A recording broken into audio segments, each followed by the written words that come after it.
guys, welcome back. The patch is upon us.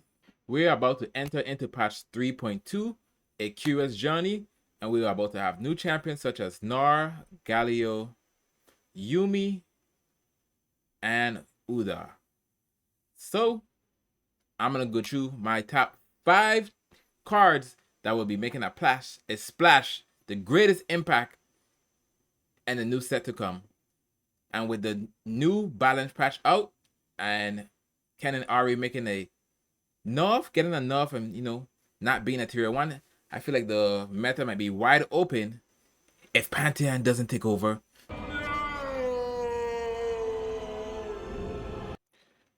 Number 5. I feel that the card is our strongest card right now in the power creep of new cards that we're going to be getting is going to be Quick Quill.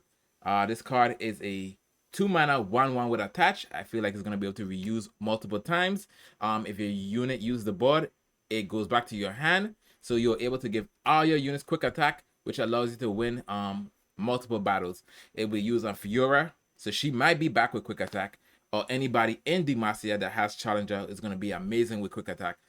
This card will definitely be making a splash, and that's why I put it at number 5.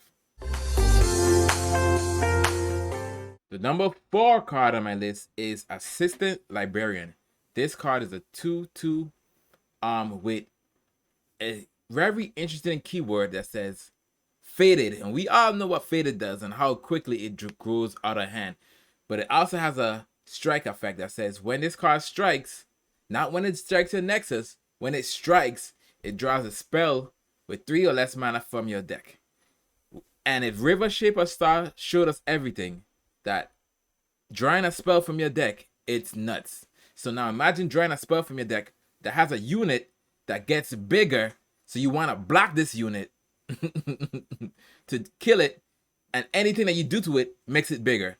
So this card here would force a lot of trades. So mostly with Faded unit, you take the damage, but this time, this card is so good, it's gonna force trades as a Faded unit. And that's why I put this card as number 4. It's a value engine all around for 2 mana. Number 3, I have Shield of Duran. This card is amazing. I put this card as number 3 because if anything, HP is one of the most important stats that you could gain in Legend of Runeterra.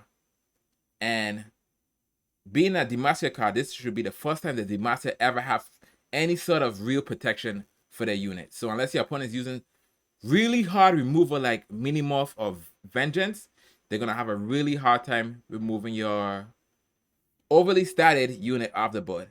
So with Scouts on the rise, Misfortune is going to become +3. It's going to be 3 + 8. Can you imagine taking a Misfortune off the field? At 8 health, she will be leveling up almost every single time. This card here is overstated.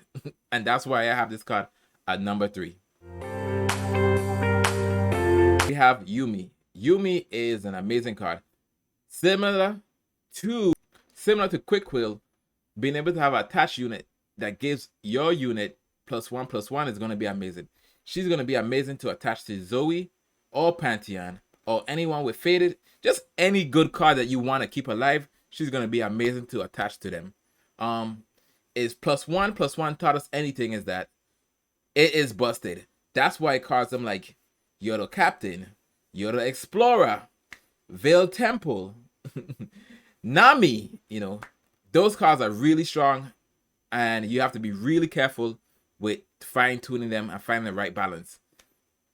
And that's why I have Yuumi as number 2. The number 1 card for this expansion that I feel is the strongest card right now would be Gnar. Gnar is extremely strong. I feel Gnar is to Fairy Lord as Draven is to Naxos, as Ezreal is to PNC, as Zoe is to Targon. This card would allow Fairy Lord to be online, and with all the other regions, this card would be splashing almost every single Fairy Lord deck that isn't dedicated. I wouldn't be surprised if I see Lissandra Gnar being splashed instead of Talia. And that's why I feel that Gnar is number 1. Honorable mention. Honorable mention I would say would be Friendship. I feel this card is really strong. It had the potential to easily be number 5, allowing Bandle City to have all and everything. It gives you Spell Shield or Barrier, which is protection that they need to deal with mostly anything on the board. Honorable mention number 2 is Border Wings. A 0/3 with Formidable allows you to trade with almost anything and survive damage. So Borderwing is going to be able to survive at least 2 challenge pulls. And Borderwing is almost going to be a staple in almost every single Demacia deck. I wouldn't be surprised if it's not running 3 of in every single Demacia deck under the sun. But those are my honorable mention. Those are my top 5 cards of this expansion. Yeah, boy. I love you guys' faces, and I'll see you guys next time.